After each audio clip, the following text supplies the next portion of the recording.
शायरी भी सुनी। मैंने सोचा मैं कुछ बातें करूं आपसे। भाषण देने नहीं आई हूं, आपसे बातचीत करने आई हूं, क्योंकि मेरी समझ में नेता और जनता के बीच में एक बहुत खास रिश्ता होता है। आप हमें बनाते हैं, हम मंच पे खड़े होते हैं तो खड़े करने वाले आप हैं। आपके और हमारे बीच में भरोसे का रिश्ता होता है। वो जो भरोसा होता है उसी के बल पर आप एक नेता को आगे बढ़ाते हैं, क्योंकि आप सोचते हैं, आपको एहसास होता है कि वो आपके पक्ष में बोलेगा, आपकी समस्याओं के बारे में, जो समस्या है उसकी सुनवाई होगी, आपके पास आएगा, दुख में आएगा, दर्द में आएगा, खुशी में आएगा, और आपका प्रतिनिधित्व वो नेता करेगा। तो कभी कभी मन में आता है कि आज के प्रधानमंत्री जी नरेंद्र मोदी जी को दो बार जनता ने क्यों जिताया। इसीलिए जिताया होगा कि मन में उम्मीद रही होगी, कुछ भरोसा रहा होगा उनमें कि वो आपके लिए काम करेंगे। आपके सामने आए, पहला चुनाव हुआ, बड़ी बड़ी बातें हुई, करोड़ों रोजगार की बातें हुई, आपको आगे बढ़ाने की बात हुई, छोटे व्यापारी को आगे बढ़ाने की बात हुई, तमाम निर्णय लिए गए। उसके बाद अगला चुनाव आया। अगले चुनाव में जहां जहां गए मोदी जी ने किसानों की बात की, बेरोजगारी की बात की कि उसे दूर करेंगे। आपको कहा कि आपकी आय दुगनी करेंगे, आप दुगना कराएंगे, ऐसी ऐसी नीतियां लाएंगे जिससे खुशहाली बढ़ेगी। लेकिन क्या हुआ? असलियत तो ये है कि उनके राज में ऐसा कुछ नहीं हुआ। आप बताइए, क्या आपकी कमाई दुगनी हुई है? क्या गन्ने का दाम 2017 से बढ़ा है? आप सब गन्ने के किसान हैं। आज भी जो निर्णय लिया है सरकार ने, क्या गन्ने का दाम बढ़ाया है इन्होंने? आपका बकाया कितना है? आपको मालूम होगा कि यूपी के किसानों का, गन्ने किसानों का 10,000 करोड़ रुपया बकाया है, और अगर पूरे देश भर के गन्ने का बकाया देखा जाए तो 15,000 करोड़ का है। अब आप सोच सकते हैं कि ऐसे प्रधानमंत्री हैं कि आपका बकाया आज तक पूरा नहीं किया, लेकिन अपने लिए दुनिया में भ्रमण करने के लिए इन्होंने 2 हवाई जहाज खरीदे हैं। 2 हवाई जहाजों की कीमत आप जानते हैं क्या है? कितनी है कीमत?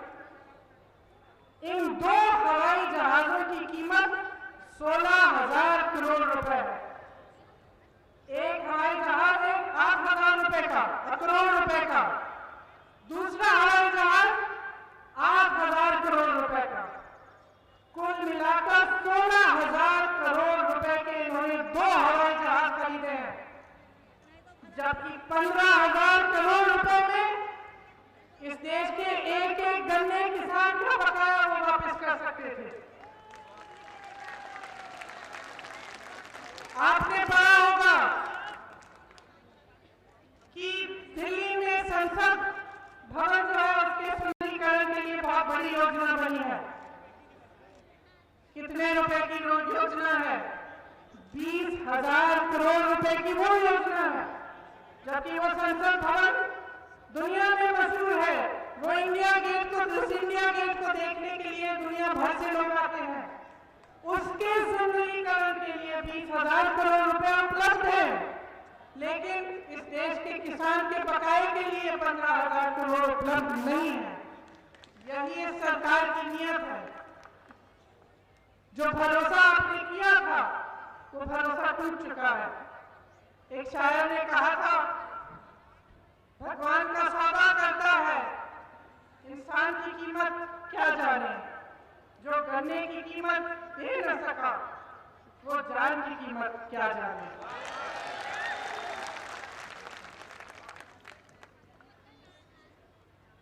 अब जैसे कि आपके ऊपर काफी संकट नहीं थे,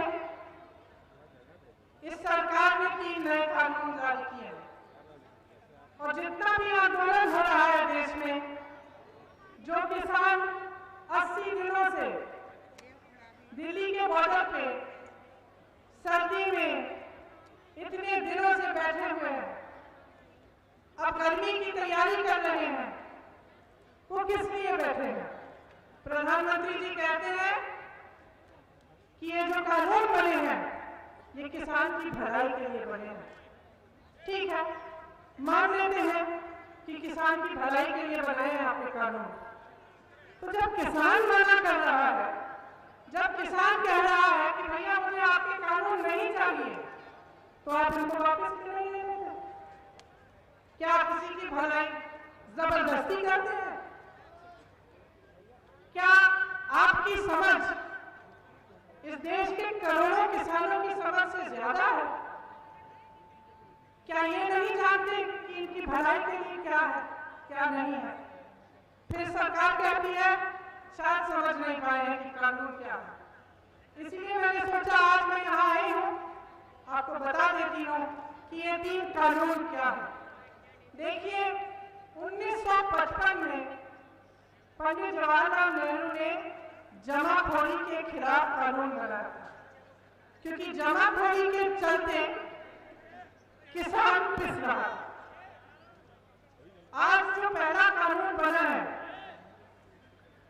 उससे इस सरकार ने जमाखोरी करने की पूरी अनुमति दे दी है। इस कानून के जरिए बड़े बड़े खरबपति, बड़े बड़े उद्योगपति कितना भी आपसे सामान खरीद सकते हैं और कितना भी सामान जमा कर सकते हैं। कोई रोक नहीं है, कोई पाबंदी नहीं है। इसका मतलब ये है कि उनकी पूरी तरह से मनमर्जी चलेगी। जब वो जमा करना चाहेंगे करेंगे, जब वो आपको कहना चाहेंगे कि अब आप खरीद नहीं सकते तो कहेंगे, जब आपको कहना चाहेंगे आप ये दाम नहीं मिलेगा, आज हम आपको कम दाम देंगे, तो वो भी कर सकते हैं। तो ये जो पहला कानून है, इससे जमाखोरी बढ़ेगी और पूरी तरह से सरकार ने बड़े बड़े उद्योगपतियों को जमाखोरी करने की अनुमति। दूसरा कानून ये है कि जिसको प्राइवेट मंडी खोलनी है वो खोल सकता है और बड़े बड़े खरबपतियों की बड़ी बड़ी मंडियां खुलेंगी। तो शुरू में से मैं तो ऐसा लगेगा कि बहुत अच्छा है, अच्छी अच्छी मंडियां लगा रहे हैं, बना रहे हैं लोग, लेकिन इसमें क्या कहा है सरकार ने कि जो सरकारी मंडी है उसमें आपसे टैक्स लिया जाएगा और जो प्राइवेट मंडी है उसमें आपसे टैक्स नहीं लिया जाएगा। इससे क्या होगा? तमाम किसान प्राइवेट मंडी में जाएंगे, जैसे ही प्राइवेट मंडी में जाएंगे सरकारी मंडियां बंद होना शुरू होंगी। लेकिन सरकारी मंडी में एक चीज थी जो आपको मिलती थी, न्यूनतम समर्थन मूल्य आपको मिलता था। जैसे जैसे प्राइवेट मंडियां आगे बढ़ेंगी और सरकार की मंडियां बंद होंगी, आपको न्यूनतम समर्थन मूल्य मिलना बंद हो जाएगा। इसके जरिए भी जो बड़े बड़े खरबपति उद्योगपति हैं फिर से अपनी मनमर्जी कर पाएंगे। मंडी उनकी है, दाम वो तय करेंगे, कितना खरीदना है, कब खरीदना है वो तय करेंगे। अब तीसरा कानून सुनिए। तीसरे कानून में ये लिखा है कि कॉन्ट्रैक्ट यानी ठेके पे किसानी होगी। इसका क्या मतलब है? इसका मतलब है कि बड़ा खरबपति आ सकता है आपके गांव में और आपको कह सकता है कि देखिए आप 10-15 किसान हो, आपके साथ मैं कॉन्ट्रैक्ट बनाऊंगा, आप गन्ना उगाइए और इस गन्ने के लिए मैं आपको 500 रुपए दूंगा। आपने मेहनत की, गन्ना उगाया, समय आया गन्ना बेचने का, आप उस अरबपति के पास गए, आपने उनसे कहा कि 500 रुपए में आपने कहा था आप खरीदेंगे, तो ये बिल्कुल उसकी मर्जी है कि आपको कह दें कि भाई हमें तो अभी गन्ने की जरूरत ही नहीं। तुम्हें किसने कहा 500 का खरीदेंगे हम? 200 देते हैं, दे दो। फिर आप क्या करोगे? सबसे जो बड़ा जुर्म है इस कानून में वो ये है कि अगर ऐसी स्थिति पैदा हुई कि आपने कॉन्ट्रैक्ट कर दिया एक अरबपति के साथ, आपने गन्ना उगा दिया, आपके साथ उन्होंने तय भी किया था कि दाम पे देंगे, अब वो कहता है कि भैया हमें जरूरत नहीं है, आप जाओ कहीं और बेच दो अपना, तो आप अदालत में भी नहीं जा पाएंगे, आपकी कोई भी सुनवाई नहीं होगी। ऐसा कानून बनाया है कि कोई कानून ही लागू नहीं होगा इन पे। और आप सोच सकते हैं कि अगर सिर्फ उस कानून में लिखा है कि आपको अगर सुनवाई करानी है एसडीएम तक जा सकते हैं, उनसे बड़ा एक अफसर है उनके पास जा सकते हैं। अब आप सोच सकते हैं कि एक तरफ अरबपति, एक तरफ आप, क्या होगा? न्याय मिलेगा आपको? तो ये कानून जो बनाए हैं, तीनों कानून किसान के लिए नहीं बनाए गए, ये इनके पूंजीपति मित्रों के लिए बनाए गए हैं। और ये देश अंधा नहीं है, देख रहा है 60 सालों से क्या हो रहा है इस देश में। देश का एक एक देशवासी देख रहा है कि चाहे कुछ भी हो, बड़े से बड़े सरकारी उद्योग न हो, वो सब 2-3 जनों को बिक रहे हैं। इन्हीं के पूंजीपति मित्र सारी मीडिया चलाते हैं, इन्हीं के पूंजीपति मित्रों के द्वारा इनके चुनाव चलते हैं, इन्हीं के पूंजीपति मित्रों को पूरा देश सौंप दिया गया है, चाहे हवाई अड्डे हो, चाहे बड़े बड़े उद्योग हो। 75 सालों में जितना भी सरकार ने काम किया, बेरोजगारी को हटाने के लिए भी जो बड़े बड़े उद्योग बने सब बेच डाले, और जो अब तक बिके नहीं है उनको बेचने की भी योजना कर डाले हैं।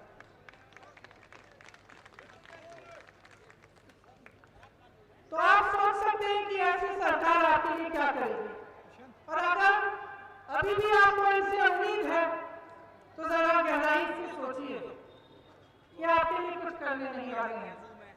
आज भी जब लाखों किसान इनके दरवाजे पे खड़े हैं, तो वही प्रधानमंत्री जो अमेरिका जा सकते हैं, ट्रंप साहब के चुनाव में उनके लिए बोल सकते हैं, सभा कर सकते हैं, जो चीन जा सकते हैं, जो पाकिस्तान जा सकते हैं, कोई ऐसा देश नहीं है जो इन्होंने छोड़ा। सबने देखा और सबने टीवी पे देखा, कभी कहीं उनका स्वागत हो रहा है, कभी कहीं। और बताइए, अपने घर से 2-3 किलोमीटर दूर 3 लाख किसानों से जो वहां पे धरना मार रहे हैं, जो सिर्फ आपसे ये मांग कर रहे हैं कि प्रधानमंत्री जी हमसे आकर बात करिए, हमारी बात सुनिए। आप 2-3 किलोमीटर अपने घर से दूर उनके पास नहीं जा पाए, आप दुनिया घूम सके, बड़े बड़े हवाई जहाज खरीदिए अपने लिए आपने, लेकिन आप उन किसानों की सुनवाई करने के लिए नहीं जा पाए। उल्टा क्या किया आपने? संसद में खड़े होकर मजाक उड़ाया। उन्हीं किसानों को आपने एक नया नाम दिया, आंदोलनजीवी, परिजीवी। परिजीवी होता क्या है आप सब जानते हैं, सब किसान। आपका अपमान किया, भरे संसद में हंसते हुए आपका अपमान किया। तो 215 किसान शहीद हुए हैं, उनमें से 25 साल का लड़का, मैं कुछ ही दिनों पहले रामपुर गई, उसके अंतिम अरदास में इतना दुख हुआ, मैं क्या बताऊं उस परिवार से मिलकर। एक 25 साल का बच्चा, उस परिवार को लगता है कि उसे गोली मार दी गई, वह शहीद हुआ। उसकी मां मेरे पास बैठी थी, पूरे समय कुछ बोली नहीं, आंखों में आंसू थे, और आप संसद में खड़े होकर मजाक उड़ा रहे हैं, आप परिजीवी कह रहे हैं। आपके मंत्री इसका मतलब है आप पहचान नहीं पाए, मोदी जी पहचान नहीं पाए कि देशभक्त और देशद्रोह में फर्क क्या है। कि सिर्फ एक देशभक्त शांतिपूर्वक आंदोलन में 80 दिनों से हर समस्या को झेलते हुए सड़क पर बैठकर शांति से आपसे मांग सकता है कि अपना अधिकार मिले उसे, सिर्फ एक देशभक्त कर सकता है। आप पहचान नहीं पाए, आपने मजाक उड़ाया। कल परसों हरियाणा के कृषि मंत्री का एक वीडियो निकला, हंस हंस के बोल रहे हैं, तो क्या हुआ, 215 लोग मर गए, तो क्या हुआ, तो घर में बैठे बैठे भी मर जाते, और हंस रहे हैं। देखिए, मैं शहीद के परिवार की बेटी हूं। शहादत बहुत बड़ी चीज होती है। शहादत को झेलने वाला जो शहीद है वो नहीं होता, उसका परिवार होता है। उस दुख को दिल में रखता है जीवन भर, उसका मजाक उड़ाने का किसी का अधिकार नहीं है। चाहे वो मंत्री हो, चाहे वो इस देश का प्रधानमंत्री हो, चाहे कोई भी हो, जो अपने अधिकार के लिए शहीद हुआ है वो पाक होता है और उस पर उंगली उठाने का किसी को अधिकार नहीं है। और मैं फिर से दोहराऊंगी कि जो किसान आपके दरवाजे पे खड़ा है, नरेंद्र मोदी जी, जो किसान आपके दरवाजे पे खड़ा है, उसका बेटा आपकी सीमा पे खड़ा है। जिस किसान का अपमान कर रहे हैं, उसका बेटा आपकी सीमा पे आपकी सुरक्षा कर रहा है। आपके अंगरक्षक उसी किसान के बेटे हैं। अपमान करने का कोई हक नहीं है आपको। और मैं ये कहना चाहती हूं कि ये जो कानून बन रहे हैं, जिससे इस देश का किसान, इस देश का गरीब संकट में है, रो रहा है, अपना अधिकार मांग रहा है, उसे आप वापस लीजिए।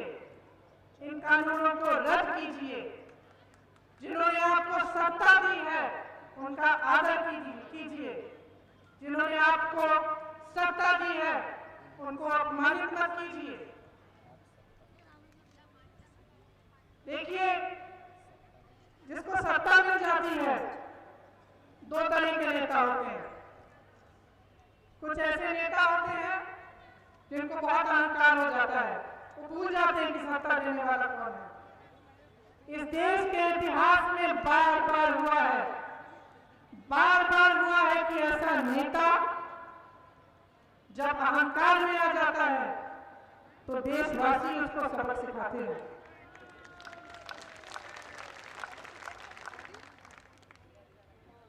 और जब देशवासी उसको सबक सिखाते हैं तब वो शर्मिंदा होता है, वो समझता है कि उसका धर्म क्या था। लोगों को बांटने का धर्म नहीं था, लोगों पर संकट डालने का धर्म नहीं था। उसका धर्म यही था कि वो जनता के लिए काम करे,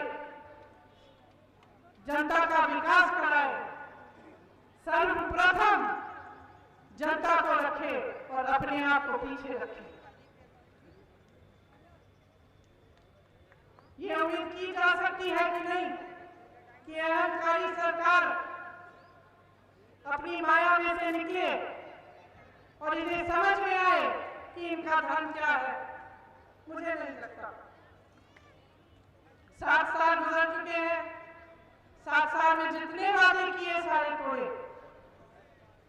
7 साल में जो छोटा व्यापारी था उसकी कमर तोड़ी, किसान उसकी कमर तोड़ी, गरीब उसको मदद नहीं किया, सिर्फ अपने बड़े बड़े दोस्तों, अपने पूंजीपति मित्रों का की मदद की।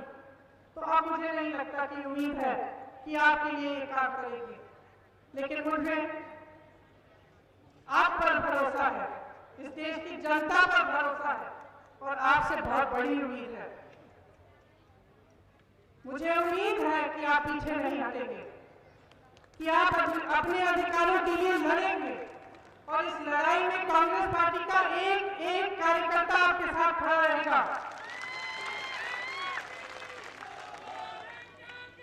इस लड़ाई में हम आपके साथ हैं।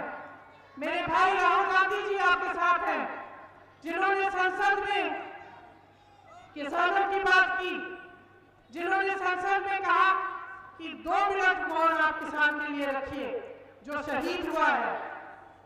और जितने भी सरकारी नेता थे, जो सरकार के नेता थे, सब अपनी जगह बैठे रहे, मजाक उड़ाते रहे, लेकिन विपक्ष का एक एक सांसद खड़ा हुआ और 2 मिनट का मौन उन्होंने रखा। राहुल गांधी आपके साथ है, कांग्रेस पार्टी का एक एक नेता आपके साथ है, एक एक कार्यकर्ता आपके साथ है। और मैं आपको आज यहाँ ये कहने आई हूँ कि मैं आपका साथ नहीं छोड़ूंगी। जब जब आप संकट में होंगे, मैं आपके पास आऊंगी। और मेरी जान, मेरा धर्म आप है। बहुत बहुत धन्यवाद। मैं आप सबसे आग्रह करूंगी कि जो 215 किसान आंदोलन में शहीद हुए हैं, उनके लिए हम